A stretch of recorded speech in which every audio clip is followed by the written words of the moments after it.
everyone. Welcome into the Willis Show. This is Jason Willis. So, I've got to report on some wrestling news today. Are you ready for the wrestling report? Okay. WWE has released more superstars.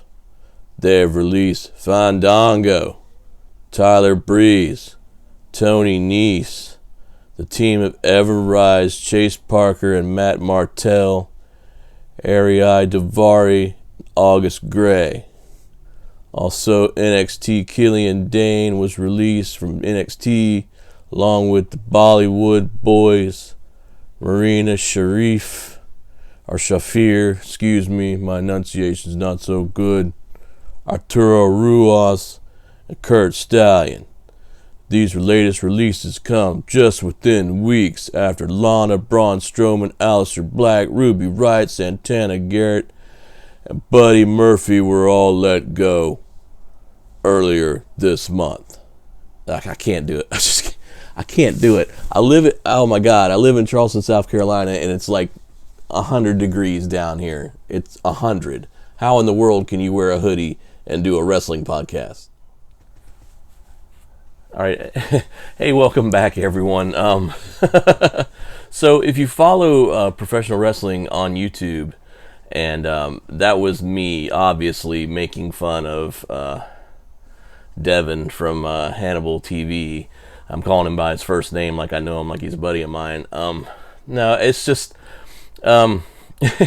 it's funny. It's probably a little bit of professional jealousy. That dude can, go on and go live, and in 2 minutes, he's got 500 people on his chat, which is, that's something I aspire to do. And it's really weird, in the last, I don't know how long this has been going on, but especially in the last couple of weeks, he's posted some videos up, and, people are just, trashing the guy. Now, I don't think he's the most exciting interview, because he does kind of talk with the monotone voice, and, when he goes live, and some of his videos are just very simple. They're like this. He's got this skull background. I guess maybe that's his logo or whatever. And look at me. I'm doing stuff right out of my bedroom, and it's not the most decorated place. Maybe once we get some green screen and stuff like that. When I do stuff from studio, it looks a lot better. But I can't always get in the studio, and I like to put videos up as much as I can. I can't wait a week. I don't like putting up one video a week. That's just silly to me. Especially when you're trying to achieve the things that I'm trying to achieve on YouTube. But going back to wrestling podcasters. So from what I understand, Hannibal is the top dog. That's where we should all aspire to be, because he's getting the most views. I think he's got the most subscribers, probably, or he's right up there. But definitely the most views. He posted some statistics, and maybe I'll go back to one of his old videos and post them up. All right, as my dog has a fit in the background, because I have a very crowded house, and so I try to sneak off into my bedroom every once in a while and post a video up.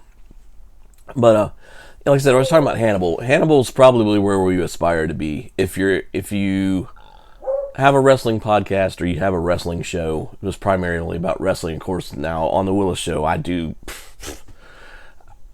Wrestling is always going to be a part of this show. But if somebody wants to talk about local music, something going on here in Charleston, I'll go talk about tourism. I don't care.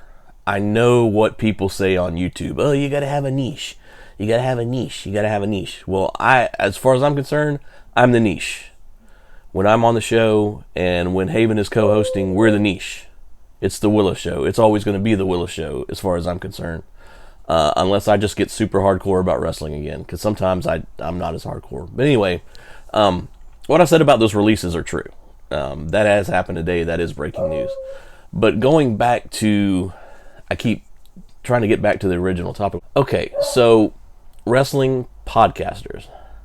For some reason, we always seem to be tearing each other down. And I'm not... Now, these guys are way bigger than me. You can look at my stats.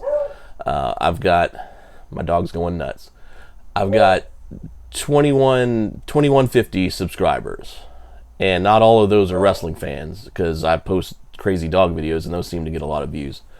And, you know, you've got Conrad Thompson out there who came like bursting on the scene with his Ric Flair podcast, and then all of a sudden he's getting podcast after podcast after podcast.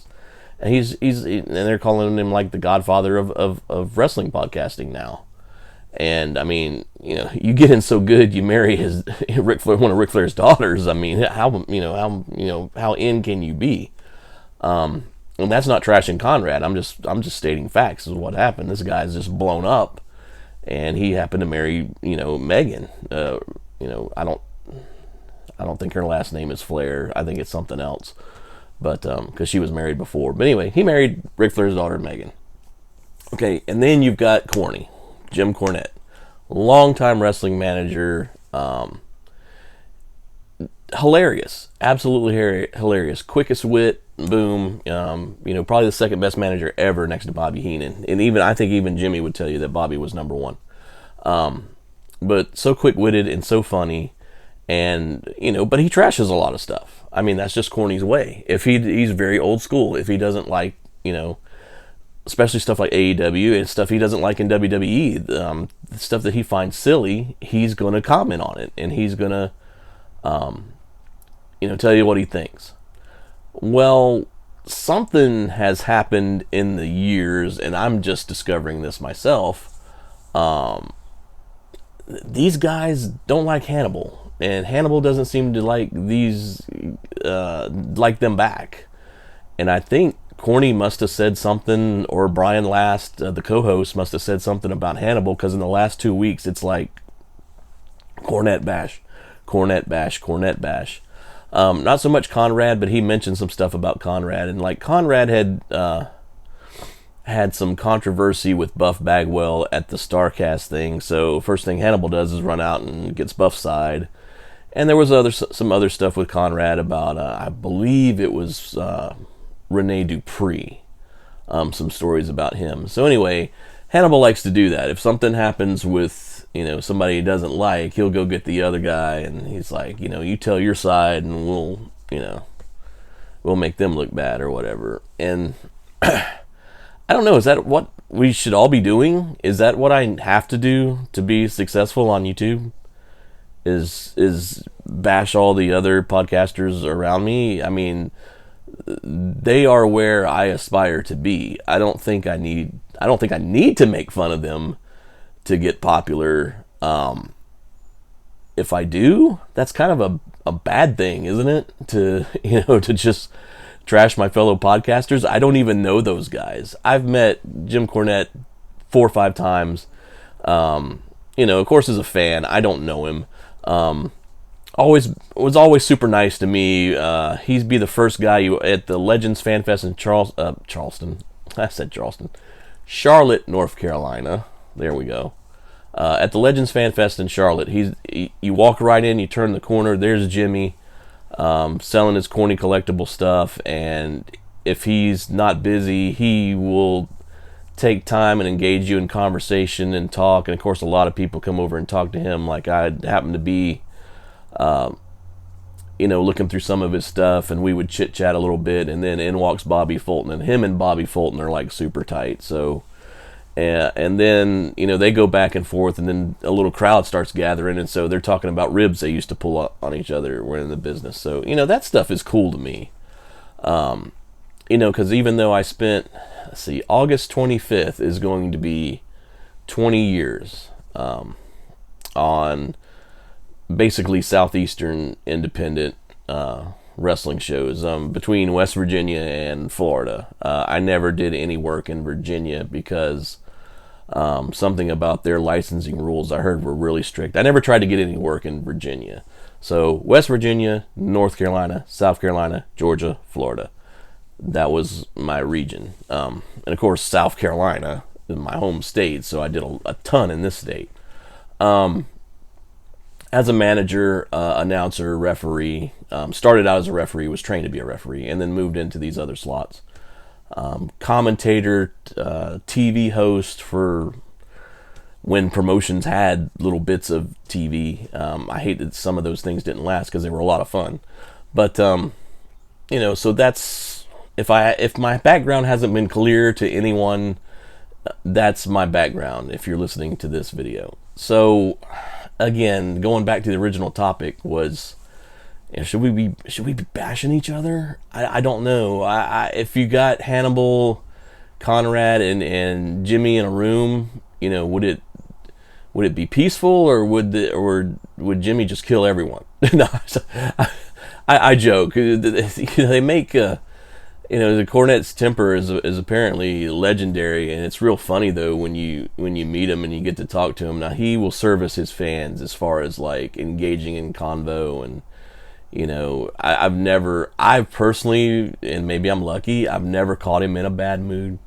I've never met Conrad Thompson. I know guys that have, friends of mine in the business.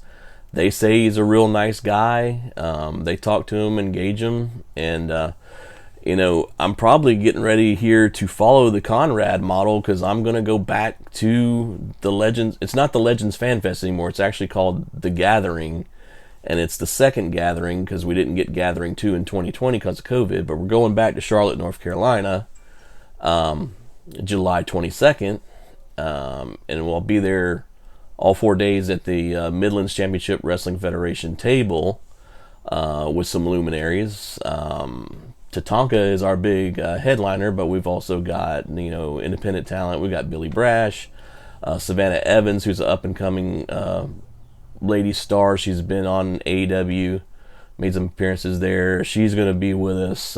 Manager Joey Nuggs and Timber, who I've known a long time from my association with CWA in Orangeburg. It'd be good to see those brothers again. Chris Hamrick, ECW original Chris Hamrick's going to be with us. So we've got the goods at the table. So I'm hoping I can talk to those folks and maybe pull down an interview or 10 to whoever I can get while I'm there for the 4 days. I'm certainly going to make it a working vacation. In addition to the work that I'm going to do there, helping out at the table for Midlands. So I'm looking forward to that.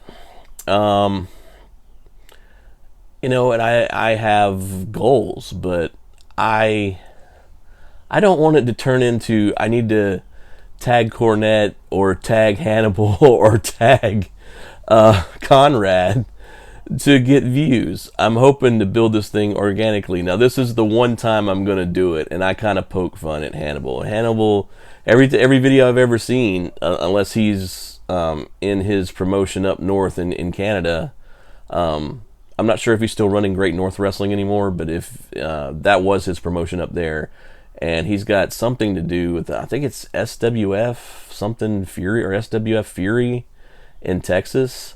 So his character Blood Hunter has the Texas Championship, or had it, and lo and behold, here's irony for you. There's my Texas Championship hanging on the wall, but two different promotions.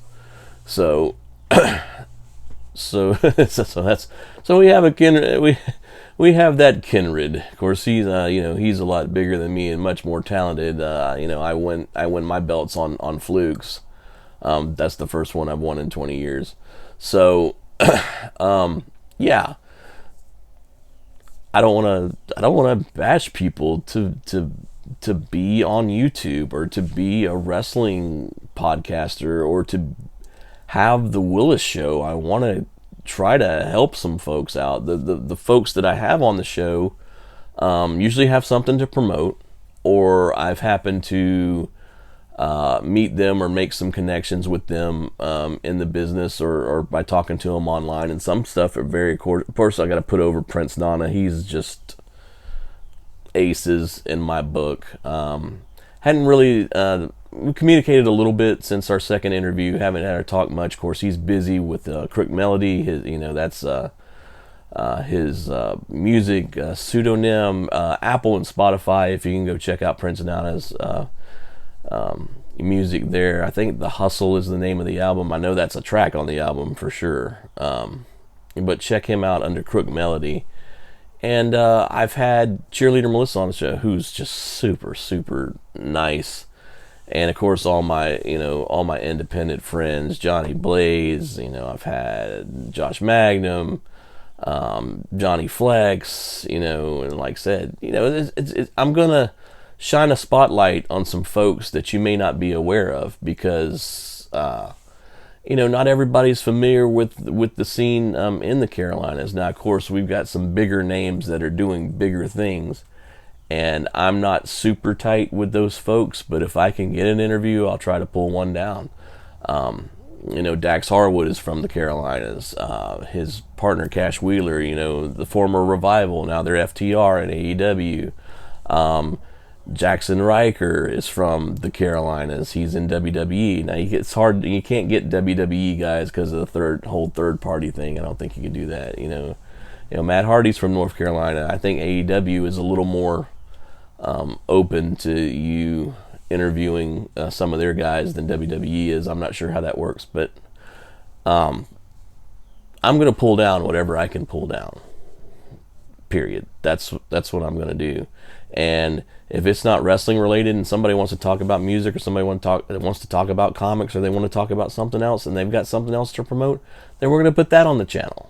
But I will make it my duty or my goal to get as much wrestling content as we can get. And if people get tired in that, I'm always going to throw a dog video up there, because dogs get views. They're probably getting tired of my dogs, but I can go find some friends' pets to film for a while if I absolutely have to. So anyway, I really didn't mean. Oh wow, I didn't mean to stretch this out this long. I'm already looking at like 17 minutes here, but yeah. So going back to Hannibal and Conrad and Corny for a minute, maybe that's just their gimmick. I hope so. I hope that's all it is. But, I'm not going to... Cornette's a legend. I'm certainly not going to bash him, because he's going to be one of my favorites. I don't know there's much he could do. He had to commit some kind of crime for me not to like him. Same thing with Conrad or Hannibal, really. I mean, like I said, these guys are doing well, and I wish them well. And I kind of poked fun at him at the beginning. But that was just to rile you guys up. So I hope those guys do well. I'm trying to carve my way. I was talking to somebody today, and it's like, how long have you had the show up? And really, I think we started in September, but by the time we got to YouTube, it was like late October. So, I mean, my show's not even a year old yet. And you get so caught up in the analytics and the numbers, and that can just drive you crazy. But I'm just going to do the best that I can. And that's pretty much the end of this ramble. So we've got some interviews coming up, and we're going to post those online as quick as we can. And I appreciate everybody that supports this channel, whether you like Banshee and Monkey, or whether you like the wrestling stuff, or you're a musician or whatever, and you've got some stuff to promote. And I love local music. I'll try to support that as much as I can. I don't get out as much as I'd like to, or as I used to. Also, tomorrow, this will go up Friday evening. Tomorrow is AWS, Alternative Wrestling Showcase. So far we've put 2 shows of theirs up, and it's a single camera, and I get it. I'm sitting at a booth. It's not the best angle in the world, but at least you get some idea of the talent that they have there, and there might be ways we can get some multiple cameras going, and then I can edit in some shots, but I've still got to talk to them about that. So AWS tomorrow, we'll be filming Showdown from Orangeburg at the Crossroads House of Pain. It'll be me and Adam Helms. Velvet's going to be absent for this particular show, but he should be back in July, and we'll see. We'll also advertise what they got coming up in July as well. So looking forward to going to Orangeburg, looking forward to going to Charlotte, and I'm going to end it right here. Thanks everybody for your support. Like and subscribe. Have a good evening.